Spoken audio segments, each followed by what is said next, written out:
Hello, and welcome to Redefining the Significance of You Time for You, by you, because of you. My name is Denise Drinkwalter, and I'm a midlife renewal coach supporting women worldwide to lean into and realize the importance of you. This channel aims to provide you, the viewer, with some takeaways that are going to help you shift, change, reevaluate, and or become more aware of what is possible. We have a variety of incredible guests, and today is no exception. Every one of us has had this infamous free time in our lives when we feel guilty or embarrassed, maybe even wrong for taking out time for ourselves. Nope, we're here to help change that and support you to see what is possible when you take the time for you, by you, because of you.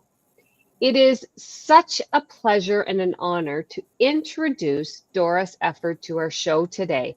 Doris is a certified life coach and a true life strategist, combining over 20 years of corporate and small business experience with her passion for creating structures, strategies, and systems. Officially coaching individuals for over 3 years, Doris has impacted countless lives by helping her clients move from chaos to clarity. Her journey includes designing solutions that clarify roles, reduce redundancy, and align personal and professional values. Skills she honed not only in corporate offices and small businesses, but also as a dedicated volunteer. Even as a stay-at-home mom, Doris spearheaded the opening and management of a local chapter of a global youth program, a testament to her ability to create order and drive meaningful progress in any environment. Today, Doris works with clients who feel scattered, overwhelmed, and stuck, helping them cut through the noise and build the systems that they need to move forward with confidence. Her unique ability to blend strategy with heart makes a powerful force for transformation. Doris, thank you so much for coming on the show today, and we cannot wait to have this conversation and learn so much more about your incredible work. Well, thank you so much for that fabulous introduction. I think I should take you wherever I go so that you can introduce me to people, because that was amazing. You know what? I have that. People say that a lot to me, and I'm like, no problem. I'll definitely share the introduction with people. Like, can you send that to me? You betcha. If you want it, it's yours. I know it's always interesting to listen. Ooh, I guess I have done that. Yes, I do that. Well, it's so great. I was into your website and I was checking a few things out, and I really think it is so important for people to hear your story as in terms of how you came to do and share the gifts that you have with so many incredible clients. And hopefully let's keep that building because it is needed. So can you tell us what happened? How did this journey occur? Well, actually, it was a long journey, so I'll try to keep it short. That's okay. So growing up, I was always that nerdy child who, liked things a certain way and was absolutely no fun. And you know what? I hated myself for it. I was never that fun kid, right? I always wanted to be the life of the party or whatever, but I was always the one that needed to know how everything was going to work out. Yeah. And so I rebelled against that a little bit because, teenagers don't rebel much, right? But so I was trying to get away from that, but it was inherently a little bit of who I was. And so I was trying to do all the things I was supposed to do. So I went to school, I got married, and then, just did all of those things that, you're supposed to do. And at some point, I, got a career, and then we decided to have children. And so we decided that I would stay home with the children. So then that was another transition. Yep. And at some point, those kids just don't need you as much anymore. And I had wrapped everything in my life around each part, each season that I had gone into. I wrapped my whole identity around those things. Like when I was working corporate, I was working corporate. That's the person I was. When I was a stay-at-home mom, I was a stay-at-home mom. When I was, a volunteer, my whole life revolved about making sure that this program was working properly. And then, boom, I was left at, nobody needs me anymore. Of course they still do, but that's really how I felt. And then what was left? Who was I? I got those inklings, but I pushed them aside because on paper, I had a fabulous life. Right. Yeah. Yeah, I had a supportive husband, so I could work if I wanted to, or I could stay home if I wanted to. I could volunteer. I could do whatever I wanted to do. But somehow I was still not fulfilled. But I couldn't complain about that because I had this great life. So I pushed those feelings aside and, just kept moving forward. And then all of a sudden, we had my catalyst, which was an evacuation for a wildfire. And all of a sudden, I needed to figure out what I needed to take from my house to evacuate. What is important? And then when we left, we were away from our home for about a month. And this kept running through my head. What is important? What is important? And that's where I got to where I am, where I started really considering. When I got home, I hired my first life coach. Okay. Yep. And we started working on, what is important? And then we started moving forward from there. And eventually she said to me, well, if you could talk about whatever you wanted for 3 hours to a friend or do whatever it was that you would want to do, what would you want to do? I said, well, I want to help people just like you've been helping me. So I became a certified life coach. And then everything else is history, right? I love it. I love it. Your journey sounds so familiar, and yet so many women in particular do exactly what you and I have done. We just know this is the role that I play. I should be happy. Everything's fine. I have everything I need, more than a roof over my head. We've got cars. We've got a great family. Everybody's healthy. That's just not right to say what am I missing? You almost start to guess what's wrong with me, like especially when you really start to. So I know for many people that I work with, and a little bit about myself, I would push those feelings down because it was easier to do that than to actually try and figure it out. Because it's like, well, then you're just losing it, girl. So don't go there, right? Yeah. Absolutely. Yeah. And it's interesting because I find this a lot, and I don't know if you find this when your clients find you and say, or what happens in that, but with regards to how it unravels, like we spend so many hours focusing, doing our best. And as we do that, what we leave at the doorstep is ourselves in all of that. We believe it's ourselves because our role as the mom is important and everything that we need to give them is key. And it's, this is what we do. And I love how you say, well, this is what you're supposed to do. You go to high school, you go to after high school and you get married and you have children and you raise a family and you do your work and you retire. And it's all this, we all know the game, the board of life, right? We know how to play it. But what happens is that's the external a lot of times. There's a lot of things that we're missing.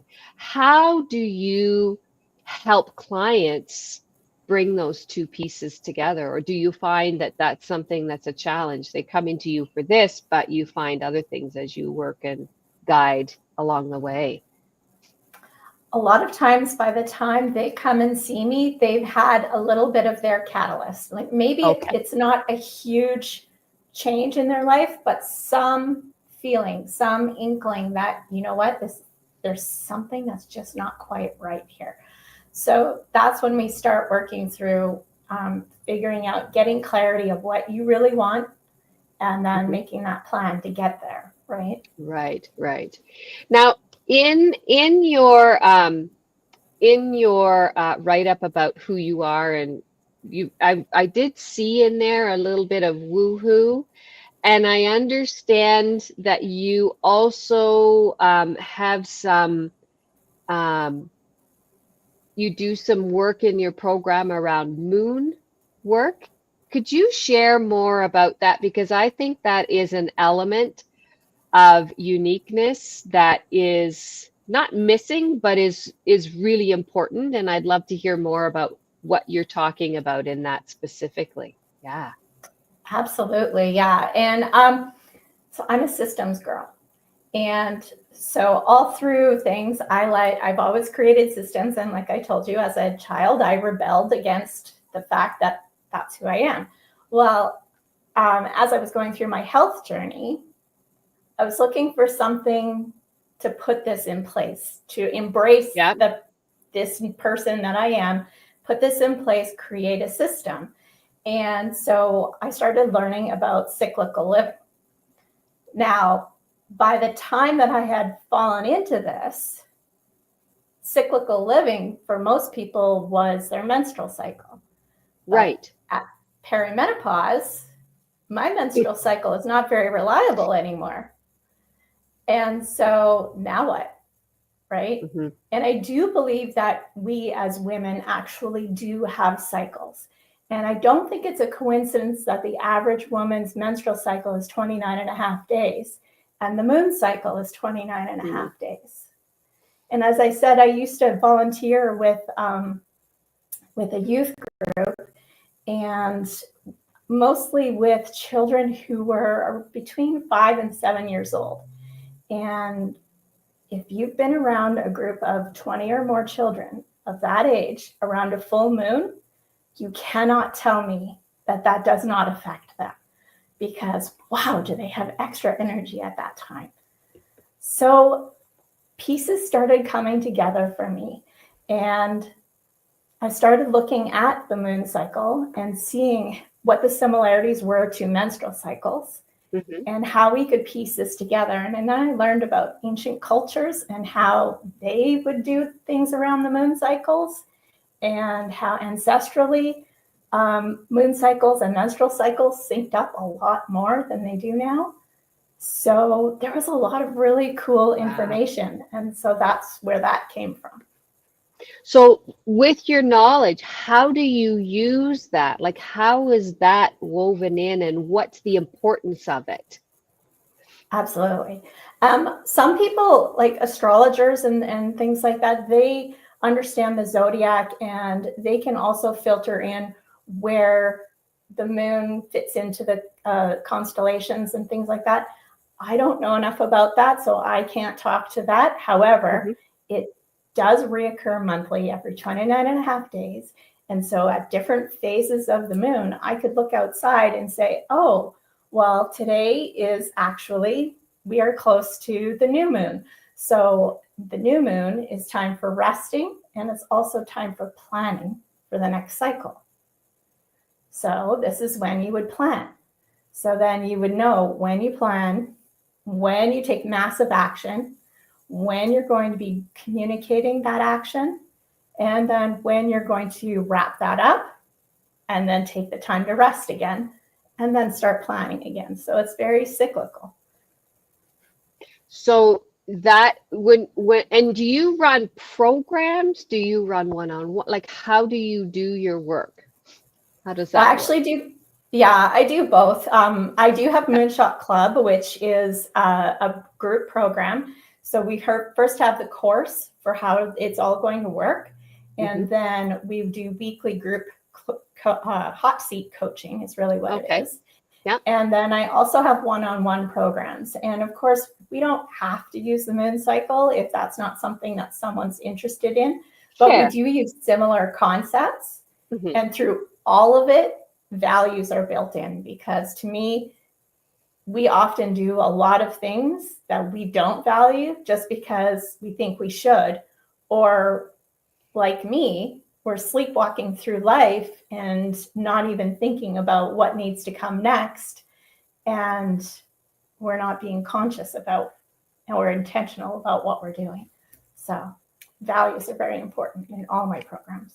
I love what you're saying. And I have to say, you are the first person that I have ever had deep conversation with that has ever brought values to the table. And I believe values are foundational. And I believe very strongly that I think that's a big reason why people are, I don't know, this is a word I use. It's not totally accurate, but people can get a visual, a discombobulation in terms of what they're feeling and who they really are. So there's a disconnect, right? And I always take people back to the value system that they have. And a lot of people go, well, what do you mean by values? Like, what are you talking? Give me some idea, right? Oh. So thank you for doing that work. I totally agree with you that values, you don't know where you're going if you don't even know where you are right now. Yeah. Yeah. So much. And doesn't it just almost hurt when people don't know what's the most important thing to them? Like they can't voice that. Yeah. It's so true. And I also find like, I don't know, what should it be? Right? Because they just, like you said, they just kind of sleepwalk through life. I mean, not actually, but yeah, actually, right? Because if I don't know that I honor, this aspect, and I won't waver from it no matter what, because this is just like, doesn't matter what happens, this is not going to happen, or this has to happen. Otherwise, I'm not a part. See ya. Right? Yeah. Yeah, absolutely. And and I was there this iteration of me sees it and hurts for all of those people who were exactly where I was, less than a decade ago. And, it just, I can't, it's just so much. Something that I work on that I often talk about with my clients and stuff is also defining those values, because almost all my clients, other than a couple, they would put family in their top, their top 10 somewhere. And then I would say, oh, okay, well, what does that mean to you? Yeah. And they're like, well, what do you mean? Right? Like family, I value family. Family is important to me. Okay. Does that mean that you're going to work 80 to 100 hours a week to provide for that family? Or does that mean that you are going to, run off and live on a commune somewhere so that you can spend 100% of your time with your family? I know those are extremes, but where do you fall in there? Absolutely. Yeah. It's like you say, it's easy. Okay. Give me the words. Oh, okay. Yep. I could agree with that, but it has to be in your mind, your body, your heart, and your soul in order for it to be really a value, not external to you. Yeah, I like that idea. Honesty is very important to me. Okay. So what does that look like in your life? Like sometimes you got to step back and go, is it really my value? Because I know I did a little white lie over there, for example, right? It's like, ooh, hold on. Yeah. How true am I being to myself? Great uncovering for your clients. Indeed. I'm sure that there's tons of growth and revelation through the work that you do. Yeah. Yeah. And even another exercise that I often do with clients is if you were to do a time or money audit, would I be able to tell what your values are? Beautiful question. Beautiful question. A lot of times, unfortunately, we're living in the should, and we're just doing the things we're supposed to be doing, or we think we're supposed to be doing, and we're not honoring those values. Yeah. And I love what you're saying. Honoring your values really is honoring yourself. In order to do that, you have to understand who you truly are. So peeling back the curtain and taking that look. And I love how you said, your catalyst. A lot of us have catalysts that change things, that make us go, oh, wait a minute.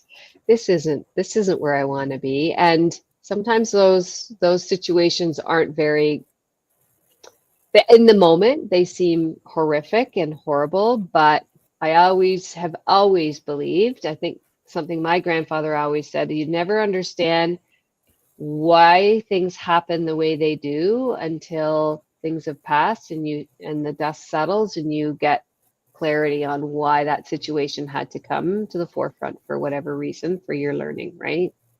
Yeah. Absolutely.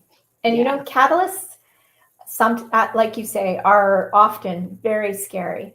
How many people do you know had near-death experiences and they come out a completely different person, right? That's a huge catalyst. But I had one client who had an amazing catalyst. He had his first child, like his wife had their first child. And all of a sudden he realized, because he had been living a fairly hard life and had not always made great choices. Yep. And now, what choices do I want for this child, for this life? Exactly. Yeah. So it can be beautiful too. Just unfortunately, most of us go through a hard one. Of course. And thank you for that light. I think that's very important for people to note. And one catalyst doesn't do it necessarily. Like there's life happens all the time. And so I've always been a proponent and still continue to believe that one of my major reasons for me to being here in life is because I love learning and I love connection. So those two combined allows this information to be carried further and wider than I can do myself, right? So I love what you were saying earlier. I used to be there 10 years ago and it hurts my heart to see where they are. I flip in and say, what a beautiful gift to know where you've been, where you are, and now our audience can say, oh my gosh, that anything is possible for me then too. So you're giving people not only hope, but a light to follow. So thank you so much for being on our show today. Is there anything that you would love to make sure the audience knows or hears from you before we wrap it up today? I just want to make sure that they know that they can always reach out to me if they need a little bit of encouragement or something like that. And I hope that today's conversation has given them that encouragement. If there's anything that they would like to take away and they could leave it in the comments, I would love to see that. Perfect. Thank you for that. That's a great request. So if you are watching this on the replay, make sure any golden nuggets that you glean from our conversation today, please put them in the show notes because we always go back and look. And if I see comments, I always tag the people who are in the show. I say, oh, go check it out. So we do not miss a thing over here. So thank you so much for being with us, Doris. In the show notes will be your website, which is Prompted Collective. And you can also find Doris on the social media. Tell us what social media for sure, just so that we are aware. At Prompted Collective on most social medias. Perfect. So you just look for at Prompted Collective. And if you need to find me, I go by my name because my name is unique enough that people go, well, that's an interesting name. Yes, it is. And I took forever to try to figure out what do I want to call my company. And I just stuck with me because I do me. The company is me. I give you who I am and you take it or you leave it kind of thing. So Doris, thank you so much for being with us today. Make sure that you do for you, by you, because of you every single day. Doris and I were talking a little bit about values. I have this book available on Amazon. It's an empowered journal for women. And in it, we ask you to write down your values. You have to dig in deeper and understand what your values are. And through our conversation today, I think we just gave you a golden nugget to really dig deeper in terms of say, yes, I want to do honesty. I want to do trust. what does that really look like for you? So thank you, Doris, for adding that extra depth to the conversation today. Have a wonderful evening or day wherever you are, and we will see you next week. Thank you, Doris, for your time. Take care. Bye.